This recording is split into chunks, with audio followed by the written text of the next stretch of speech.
এরপর ক্লাস অনলাইনে যেগুলো হবে সেগুলোর ক্লাস কোড আমি এখানে আপলোড করব এবং ক্লাস লিংক গুলাও সেখানে আপলোড হবে। যদি কোনো লেকচার বা কোনো অ্যাসাইনমেন্ট থাকে অনলাইনে দেওয়া প্রয়োজন পড়ে আমি সেগুলো সেখানে পোস্ট করব। যদি কোনো ক্লাসের রিশিডিউল হয়, সাপোজ আমি ক্লাস টাইম যেটা আছে সেটা আমি 10 মিনিট আগে চাই, তাহলে আমি সেগুলা ওইখানে পোস্ট করব। একটা কথা হচ্ছে, এই সবাই মিউট করেন। একটা বিষয় হচ্ছে যে কেউ গুগল ক্লাসরুম লিভ নিতে পারবেন না। লিভ নিলে কিন্তু তার হিস্ট্রি, মানে তার যত হিস্ট্রি আছে সেগুলো সব চলে যাবে।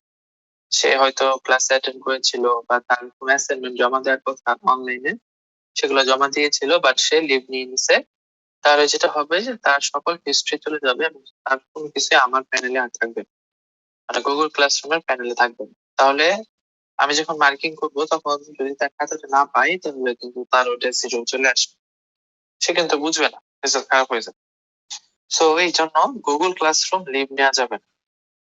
যদি ইন কেস কেউ লিভ নিয়ে ফেলে ভুলবশত, সাথে সাথে জয়েন করতে হবে এবং আমাকে একটু জানাতে হবে যে লিভ নিয়ে নিয়েছিলাম বাট এখন জয়েন করেছি। বাট এটা হওয়ার কথা না, ভুলবশত লিভ নেওয়ার কথা না। এটা লিভ নিতে হলে অনেকগুলো স্টেপ পার হইতে হয়। মানে আমি এমন না যে ওয়ান ক্লিকেই লিভ নিতে চাই কিনা দেন ইয়েস অন্য এগুলো আসে। তো এটা আমার একটু খেয়াল রাখতে হবে।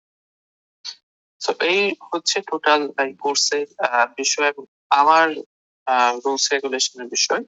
আর এর বাইরে পরীক্ষার আগে আমি পরীক্ষার বিষয়ক ক্লাসে আমি পরীক্ষার বিষয়ে কিছু কথা বলবো, যেগুলো পরীক্ষার আগের উইকে হবে কথা, ফাইনাল পরীক্ষা মিডের আগে। এবং আমি যা যা ক্লাসে পড়াবো সেগুলো ভালো করে পড়তে হবে, দেখতে হবে, প্র্যাকটিস করতে হবে, তাহলে আর এই কোর্স নিয়ে চিন্তার কিছু থাকবে না। ক্লাসে জয়েন করার পর অনলাইনে যে ক্লাসগুলো হবে সেগুলো জয়েন করার পর আহ, আহ, চেষ্টা করতে হবে যে অনলাইনে যে বিষয়গুলো জানা দরকার সেগুলো তুমি জেনে রাখা হয়। যেমন জুমের যে ফাংশন গুলো আছে, যদি কেউ হ্যান্ড রেজ করতে চায় বা এরকম কোশ্চেন করতে চায় সেগুলা কিভাবে করে, এই অপশন গুলো একটু জেনে রাখতে হবে। এগুলা টিউটোরিয়াল অ্যাভেলেবল আছে ইউটিউবে বা অন্যান্য ক্ষেত্রে অন্যান্য জায়গায় আছে, সেগুলো একটু নিজেদের থেকে আগে শিখে নিতে হবে। সো এই এই ছিল আর কি আজকে, যেহেতু ফার্স্ট ক্লাস আমি আজকে আর তেমন কিছু শুরু করব না। আমি আজকে আমার কোর্স রিলেটেড বিষয়গুলো বলে দিলাম এবং আজকের এই বিষয়টা আমি আর বলবো না, এটা সবার মনে রাখতে হবে এবং আশা করি এগুলো যারা যারা লেখার দরকার লিখে নিয়েছেন। তো আপনাদের যদি কোনো কোনো কোশ্চেন থাকে, একটা কোশ্চেন ছিল আপনারা এই ব্যাপারে কথা বলতে। স্যার আমাদের রেজাল্ট পাবলিশ হওয়ার পরে আমরা যে গ্রেড গুলো পাবো সেগুলো কি আমরা ইআরপি তে পাবো না আলাদা আলাদা ক্লাসরুমেই? হ্যাঁ, আপনারা ইআরপি তে পাবেন। আর স্যার একটা কোশ্চেন ছিল যে আমাদের ডিপ্লোমা সিস্টেমে আমাদের যদি কোনো একটা সাবজেক্ট পাঠ যাইতো সেটা আমরা পরবর্তীতে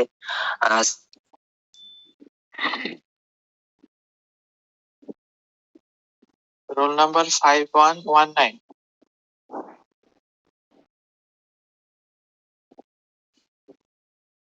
নাই, রোল নাম্বার 5121। স্যার কত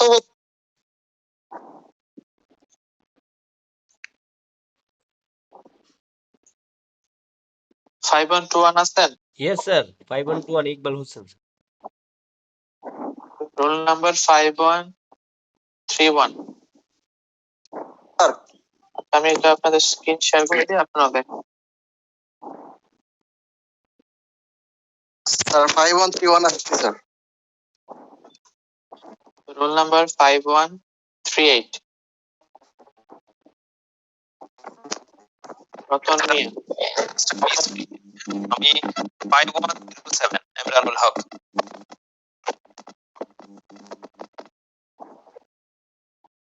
কেউ মিস করলে এটা পরে শেষে বলবো, আমি দিয়ে দিচ্ছি এটা। রতন মিয়া আসছে? নাই।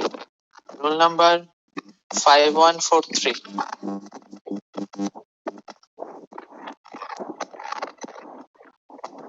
51439. Roll number 5145. আপনাকে সুজন মিয়া বলেছিলেন? স্ক্রিনে আপনি দেখেন নাম লেখা আছে, আমি স্ক্রিনে শেয়ার করেছি। মিনহাজুল হক 5145।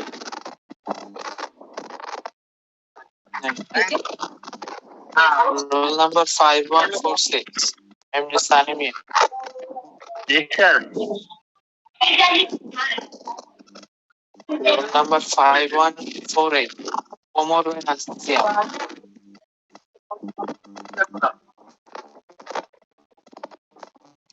Present sir. এই সেকশনের ক্যালিফোর্নিয়ামে আর কেউ মিস আছে?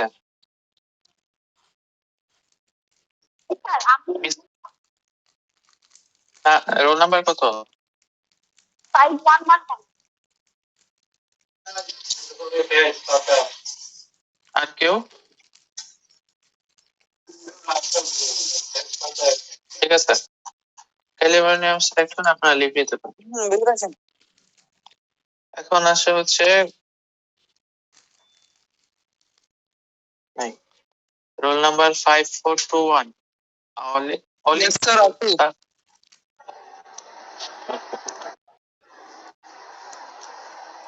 স্যার 5421